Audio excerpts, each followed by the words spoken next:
नमस्कार दोस्तों, जैसा कि आपको पता है कि बिहार में इलेक्शन आने को है और जितने आईपीएल के मैच में छक्के नहीं लगते उससे ज्यादा यहाँ पे मुद्दे लग रहे हैं बिहार के इलेक्शन में। और सबसे बड़ा मुद्दा जो है वो है एम्प्लॉयमेंट देने का, यानी नौकरी देने का सबसे बड़ा मुद्दा सामने आया है, जिसकी सबसे पहले शुरुआत की है तेजस्वी यादव ने। तेजस्वी यादव ने ऐसा कहा है कि अगर उनकी सरकार आती है, यानी आरजेडी की सरकार यानी राष्ट्रीय जनता दल की सरकार आती है बिहार में, तो वो 10 लाख लोगों को जॉब देंगे। अब दोस्तों, बिहार में जॉब की जरूरत तो बहुत ज्यादा लोगों को है, क्योंकि यहाँ पे centre for monitoring Indian economy यानी CMIE का एक डेटा कहता है कि अप्रैल 2020 में एक आंकड़ा निकला था जिससे बिहार की बेरोजगारी दर नापी गई थी। और बिहार में अनएम्प्लॉयमेंट रेट यानी बेरोजगारी दर 46.6% है। मतलब बिहार की लगभग आधी आबादी लोग बेरोजगार हैं। ऐसे में बिहार का एक सबसे बड़ा मुद्दा यह है कि बिहारियों को जॉब चाहिए, इसीलिए बहुत सारी पार्टी ये अनाउंस कर रही है कि वो बहुत सारी जॉब देंगे। ऐसे में यहाँ पे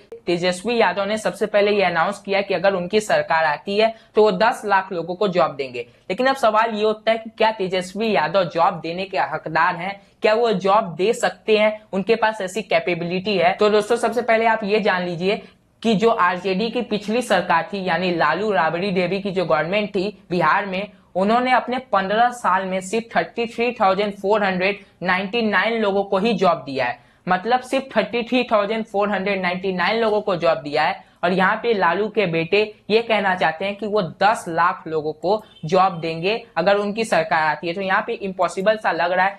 अब दोस्तों, इसी बात पे बीजेपी का ये कहना है, बीजेपी के सुशील मोदी ने ये कहा है कि अगर आप 10 लाख लोगों को जॉब देते हैं, यहाँ पे अगर उन्होंने कहा है कि अगर आप 10 लाख लोगों को जॉब देते हैं तो अभी जो आप गवर्नमेंट एम्प्लॉइज को इनकम दे रहे हैं वो इनकम है 52,734 करोड़। और अगर आप 10 लाख लोग को और जॉब देंगे और उनको फिर जब आप इनकम देंगे तो आप 1.11 लाख करोड़ रुपए के इनकम को देंगे। अब दोस्तों, इतने पैसे कहां से आप लाएंगे, यहाँ पे सवाल किया है सुशील मोदी ने। लेकिन ये सवाल करने से पहले उन्हें ये सोचना चाहिए था कि उनकी सरकार ने ये काम फिर कर दिया है। उनकी सरकार ने ये बात कह दिया है कि अगर उनकी सरकार आती है, यानी अगर बीजेपी की वापस से बिहार में सरकार आती है, तो वो 19 लाख लोगों को जॉब देंगे। यहाँ पे सुशील मोदी को ये समझना चाहिए था कि जब वो उंगली खड़े कर रहे हैं आरजेडी नेता तेजस्वी यादव के ऊपर, तो उन्हें अपने भी पार्टी के ऊपर ध्यान देना चाहिए था, क्योंकि उनकी पार्टी ने कहा है कि वो 19 लाख लोगों को जॉब देंगे। अब दोस्तों, फिर से यही सवाल उठता है, क्या बीजेपी कैपेबल है यहाँ पे 19 लाख लोगों को जॉब देने के लिए? क्योंकि अभी हमने जान लिया कि आरजेडी जो 15 साल राज करके गई है बिहार में, लालू और राबड़ी देवी की जो सरकार थी, उन्होंने 33,499 लोगों को ही जॉब दिया है। तो यहाँ पे नीतीश कुमार क्या कैपेबल है बिहार में 19 लाख लोगों को जॉब देने के लिए? तो दोस्तों, यहाँ पे नीतीश कुमार जब से बिहार के पॉलिटिक्स में आए हैं, उनका सबसे बड़ा मुद्दा यही रहा है कि वो बिहार के लोगों को जॉब देंगे। क्योंकि नीतीश कुमार को ये बात अच्छे से पता है कि बिहार में अगर सबसे ज्यादा कोई चीज जरूरी है तो वो है बिहार के लोगों को नौकरी देना। और अगर आपको बिहार के इलेक्शन में जीत हासिल करनी है तो सबसे बड़ा जो आप लालच दे सकते हैं वो नौकरी का लालच हो सकता है, जिससे आप युवाओं का दिल जीत सकते हैं और बिहार के इलेक्शन में खड़े हो सकते हैं, बिहार के इलेक्शन को जीत भी सकते हैं। और वही काम किया यहाँ पे नीतीश कुमार ने। नीतीश कुमार ने बड़े बड़े वादे तो किए हैं कि वो बिहार के बहुत सारे लोगों को नौकरी देंगे, लेकिन बिहार के ज्यादातर लोगों को नौकरी नहीं मिली है। और अभी जो 5 साल की सरकार थी यहाँ पे नीतीश कुमार की, उसमें भी हमने ज्यादा नहीं देखी बिहारी लोग को नौकरी मिली है। इसलिए फिर यही सवाल उठता है, क्या नीतीश कुमार कैपेबल है यहाँ पे नौकरी देने के लिए? अब दोस्तों, आपको यहाँ पे ध्यान जरूर देना चाहिए, इस जगह पे ध्यान दीजिए, ध्यान से यहाँ पे देखिए। तो यहाँ पे लिखा है कि 2010 से 2 लाख लोगों को 2 लाख नौकरी जो क्रिएट हो चुकी थी, 2 लाख नौकरी सरकार के पास थी, लेकिन 2 लाख लोगों को नौकरी नहीं मिली, क्योंकि गवर्नमेंट के पास इतने पैसे नहीं थे कि वो 2 लाख लोगों को सैलरी दे सके। तो यहाँ पे 2 लाख लोगों की जो जॉब क्रिएट हो चुकी थी, उनको आपने जॉब इसलिए नहीं दिया क्योंकि आपके पास पैसे नहीं है उन लोगों को इनकम दे सके, सैलरी दे सके। तो अब सवाल ये होता है कि क्या ये इलेक्शन जीतने के बाद 19 लाख लोगों को सैलरी दे पाएंगे? जो अब दोस्तों, यहाँ पे जो सुशील मोदी ने यहाँ पे मजाक उड़ाया था आरजेडी नेता का, जिसमें उन्होंने ये कहा था कि 1.11 लाख करोड़ रुपए की दरकार है अगर आप 10 लाख लोगों को एम्प्लॉयमेंट देंगे, तो आप इतने पैसे कहां से लाएंगे? तो यही सवाल यहाँ पे बीजेपी नेता से पूछता है पूरा बिहार कि कैसे आप 1.11 लाख करोड़ से ज्यादा रुपए लाएंगे 19 लाख लोगों को जॉब देने के लिए? तो आपने ये बात तो सोची नहीं, आपने पहले ही मजाक उड़ा दिया। तो दोस्तों यहाँ तो ये बात हमें पता चल गई कि कोई भी नेता 19 लाख और 10 लाख जॉब देने के कैपेबल में नहीं है। लेकिन हाँ, मैं ये नहीं कह रहा कि जॉब नहीं दे सकते। अगर कुछ अलग हो गया, अगर उन्होंने पास्ट को भुला दिया और वो अपने प्रेजेंट को देखें और जॉब देना चाहें तो जॉब दे सकते हैं। मैं ऐसा नहीं कह रहा कि वो इनकैपेबल है, लेकिन हाँ, अभी तक तो बिहार में इतने सारे लोगों को जॉब नहीं मिला है। और दोस्तों यहाँ पे बिहार में जो दूसरी सबसे बड़ी प्रॉब्लम है, जिसकी वजह से बिहार एक पूरा बैकवर्ड राज्य बन चुका है, एक सबसे भारत का सबसे गरीब राज्य बन गया है, उसका सबसे बड़ा कारण है इंडस्ट्रियलाइजेशन। आपको बता दें, बिहार में इस समय जो इलेक्शन हो रहे हैं, इसके जो अभी मैनिफेस्टो बने हैं, यहाँ पे देख सकते हैं संकल्प पत्र है बीजेपी का इस इमेज में। तो इस संकल्प पत्र में कहीं ये नहीं मेंशन किया गया है कि वो बिहार को इंडस्ट्रियलाइज करेंगे फिर वो जॉब देंगे।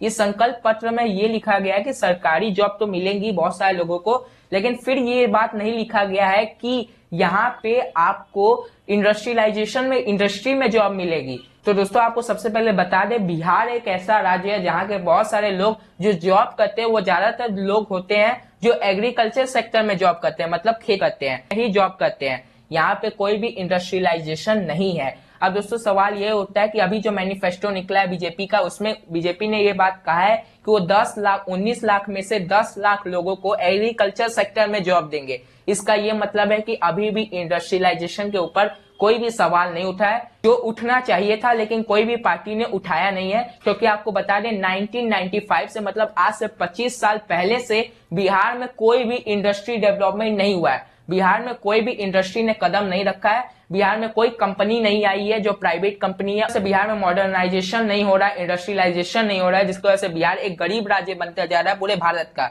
जबकि वहीं दूसरी तरफ हम बात करें उत्तर प्रदेश, झारखंड, वेस्ट बंगाल, यहाँ पे गुजरात, महाराष्ट्र, हर जगह यहाँ पे इंडस्ट्री आ रही है। बहुत सारे कंट्री से इंडस्ट्री आ रही है, अमेरिका से आ रही है, फ्रांस से आ रही है, और उत्तर प्रदेश में इन्वेस्टमेंट कर रही है, गुजरात में इन्वेस्टमेंट कर रही है। लेकिन यहाँ बिहार में इन्वेस्टमेंट इसलिए नहीं कर रही है क्योंकि बिहार की जो सरकार है वो कोई भी कंपनी को मदद नहीं करती अपने राज्य में ग्रो करने के लिए। अब दोस्तों में ये सवाल उठता है कि यहाँ पे बिहार में कोई भी इंडस्ट्री ग्रो क्यों नहीं होता, बिहार में कोई इंडस्ट्रियलाइजेशन क्यों नहीं होता। तो आपको बता दें, बिहार भारत का इकलौता एक ऐसा राज्य है जो ये नहीं चाहता, जो कोई भी इंडस्ट्री को मदद नहीं करता कि वो हमारे राज्य में आए और वहां पे इन्वेस्टमेंट करे। आपको बता दें, बिहार में जो इंडस्ट्री लोग को जमीन मिलती है वो काफी ज्यादा मुश्किल होती है, उनको जमीन सही से मिल नहीं पाता, क्योंकि ज्यादातर जमीन को एग्रीकल्चर में बेच दिया जाता है, वहां पे खेती की जाती है। इसलिए आसानी से इंडस्ट्री लोग को यहाँ पे इंफ्रास्ट्रक्चर नहीं मिलता कि वो वहां पे लैंड एक्वायर कर सके। प्लस यहाँ पे ट्रांसपोर्ट नहीं कर पाती इंडस्ट्री, क्योंकि बिहार में जनरली हर चीज खराब ही है, रोड खराब है, ट्रांसपोर्टेशन करना बहुत ज्यादा मुश्किल है। इसलिए यहाँ पे कोई इंडस्ट्री आना नहीं चाहती, और प्लस गवर्नमेंट मदद नहीं करती उनको कि आप यहाँ आ सके। और दूसरी बात, सबसे बड़ी बात, यहाँ पे बिजली की भी काफी ज्यादा प्रॉब्लम है। यहाँ पे इलेक्ट्रिक सप्लाई भी सही नहीं है, पावर सप्लाई भी सही नहीं है, इसलिए यहाँ पे कोई इंडस्ट्री आना नहीं चाहती, और इसके बारे में सरकार सोचती भी नहीं है। सबसे बड़ा ये बात है, अगर आपको बहुत सारे लोगों को जॉब देना है तो आपको एक काम करना पड़ेगा, बिहार में इंडस्ट्रियलाइजेशन करना पड़ेगा, लेकिन वहां की सरकार इस बारे में सोचती नहीं है।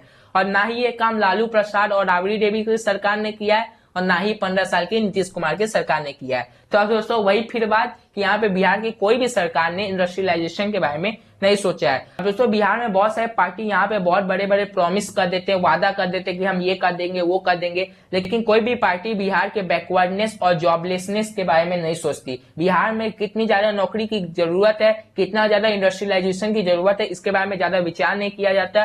प्लस हमें ये बात का ध्यान रखना चाहिए कि ज्यादातर बिहार के लोग एजुकेशन और मेडिकल सर्विस के ऊपर डिपेंड करते हैं दूसरे स्टेट के ऊपर। मतलब ज्यादातर जो बिहार के लोग होते हैं वो बिहार छोड़ देते हैं क्योंकि उन्हें अच्छे एजुकेशन चाहिए, क्योंकि उन्हें अच्छी मेडिकल सर्विस चाहिए, इसलिए या तो वो वेस्ट बंगाल में आ जाते हैं, या तो वो चले जाते हैं उत्तर प्रदेश में, या तो गुजरात, राजस्थान, मतलब भारत के दूसरे स्टेट में चले जाते हैं, लेकिन बिहार में नहीं रहते हैं, क्योंकि उन्हें पता है कि बिहार में अच्छी एजुकेशन नहीं है, बिहार में अच्छी मेडिकल सर्विस नहीं है। अब मैं दोस्तों यहाँ पे बुरा नहीं कह रहा हूँ बिहार की एजुकेशन को, लेकिन यहाँ पे सरकार को ध्यान देनी चाहिए, इसको बढ़ानी चाहिए, क्योंकि आपको हर स्टेट में बिहार के लोग मिलेंगे जो एजुकेशन पर्पस के लिए अपने स्टेट को छोड़ के दूसरे स्टेट में आए हैं। अब दोस्तों यहाँ पे एक और बड़ा एग्जाम्पल दिया गया है कि बिहार में एक जो सबसे बड़ी प्रॉब्लम यह है कि बिहार कोई भी अपना चीज बनाता नहीं है, क्योंकि बिहार में इंडस्ट्रियलाइजेशन है नहीं, और बिहार जो निर्भर करता है छोटे छोटे चीज पे दूसरे स्टेट के ऊपर।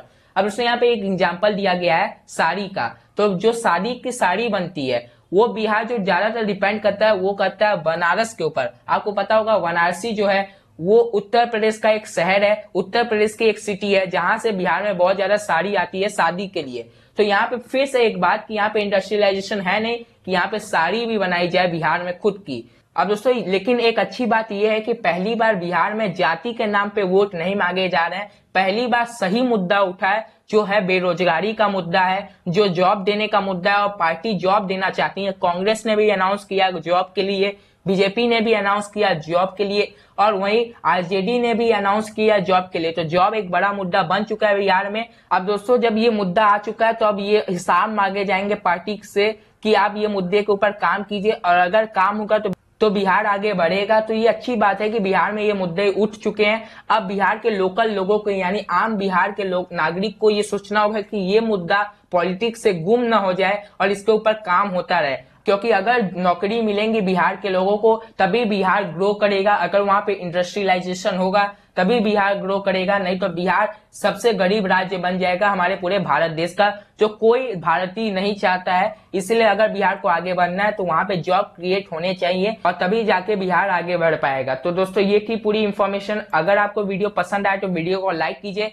और मोस्टली इस वीडियो को ज्यादा से ज्यादा लोगों तक शेयर कीजिए, क्योंकि ये इन्फॉर्मेशन सभी तक पहुंचना चाहिए। अगर आप एक बिहार के नागरिक हैं तो ये वीडियो जरूर शेयर कीजिए, क्योंकि ये वीडियो बहुत सारे लोगों के काम की हो सकती है। इसे शेयर कीजिए, आपका एक शेयर इस वीडियो को वायरल कर सकता है, जिससे ये इन्फॉर्मेशन सभी तक पहुंच सकती है। दोस्तों अपना बहुमूल्य समय देने के लिए धन्यवाद।